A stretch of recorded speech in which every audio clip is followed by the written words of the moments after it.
Nous sommes des pèlerins de l'espérance. Nous avons tant besoin d'espérance, une espérance qui ne déçoit pas. Il s'agit pour nous d'une véritable grâce à saisir. Nous avons toutes les raisons d'espérer. Dieu lui-même nous a donné son Fils, le Christ Jésus, notre espérance, précise l'apôtre Paul, 1 Timothée 1:1. Dans un monde marqué par tant d'épreuves, cette espérance c'est pour tous. Elle est à vivre, à célébrer, à partager, à tous et de grand cœur. Nous devons partager cette espérance. Ceux qui ont de la peine ont des difficultés à prononcer actuellement ce mot espérance, ou tout simplement n'acceptent pas de l'entendre. Il est probable que certains penseront qu'il faut être naïf, illuminé ou franchement décalé pour parler d'espérance. Je pense à ceux qui sont déçus, découragés ou résignés devant les causes qui ne respectent pas l'homme, sa vie et sa dignité. Parfois nous voyons dans le monde et nos vies en noir et blanc.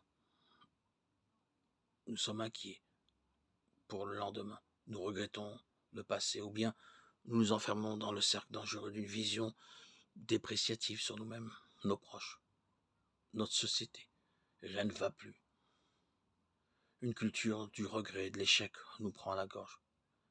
Et nous qui avions espéré, disent eux aussi les disciples d'Emmaüs, un inconnu qui marche avec eux. Je pense aussi à celles et ceux qui voudraient espérer. Vous qui connaissez le drame de la séparation, vous qui souffrez tant de la solitude et qui espérez un jour rendre quelqu'un heureux, vous qui avez du mal à accepter le vieillissement et qui espérez demeurer digne jusqu'au bout, vous qui venez de fermer les yeux de votre conjoint et espérez qu'il soit heureux désormais, gardez l'espérance.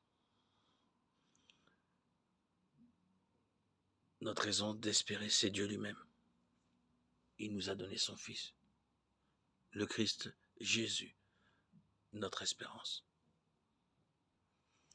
Pour témoigner de façon crédible de notre espérance, il est nécessaire d'ancrer nos vies dans une foi qui espère, mais aussi de nous arrêter sur les sérieux motifs du bonheur que nous désirons et espérons. Espère le Seigneur, sois fort et prends courage. Espère le Seigneur. Qu'il nous soit alors donné de témoigner de l'espérance qui nous habite librement, saintement et joyeusement. L'espérance, on en vit avant d'en parler. Où allons-nous? Tant d'espoirs humains, de projets, de promesses sont dans la passe. Ou non tenus. Espérer en quoi? C'est bien le bonheur que propose l'espérance chrétienne. Le message de Jésus commence en effet par les béatitudes. Matthieu 5, 1, 12. Elles sont l'attestation d'un bonheur déjà là et à venir. Dans l'évangile de Jean, Jésus nous le rappelle. Je suis venu pour que vous ayez la vie. Ce qui veut dire que le premier témoignage que nous avons à rendre à l'espérance est celui d'une foi paisible, active et joyeuse.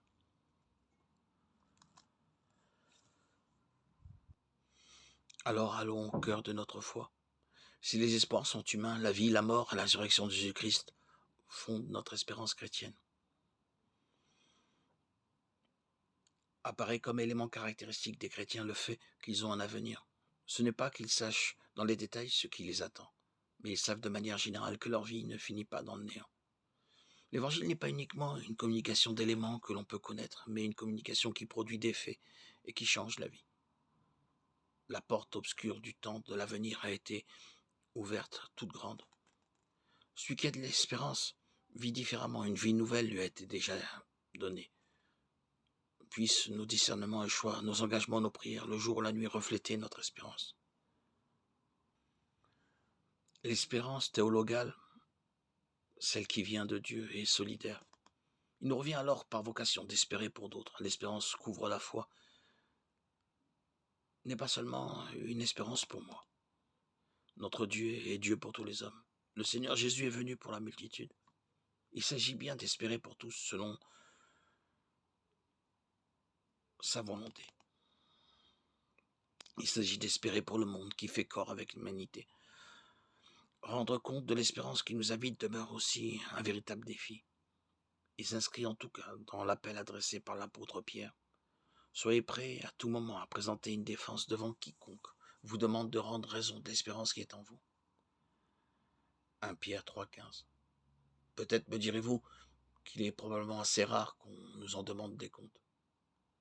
Mais nous ne pouvons pas garder pour nous un aspect fondamental de notre engagement chrétien sans manquer à l'amour pour nos frères et sœurs. Il est clair qu'exprimer en parole et en acte avec des racines et des ailes l'espérance qui nous habite est aussi une façon de se l'approprier davantage. Comment faire en sorte, avec la grâce de Dieu, que l'espérance des chrétiens soit aussi missionnaire?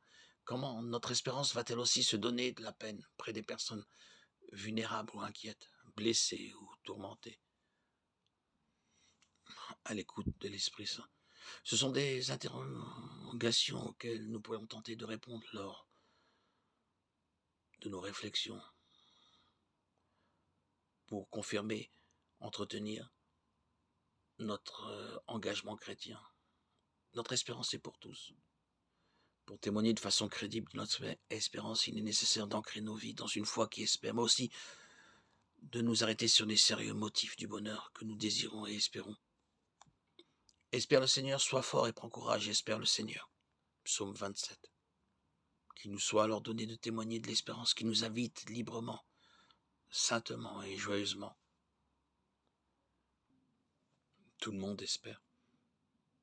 L'espérance est contenue dans le cœur de chaque personne comme un désir et une attente du bien qu'en ne sachant pas de quoi demain sera fait.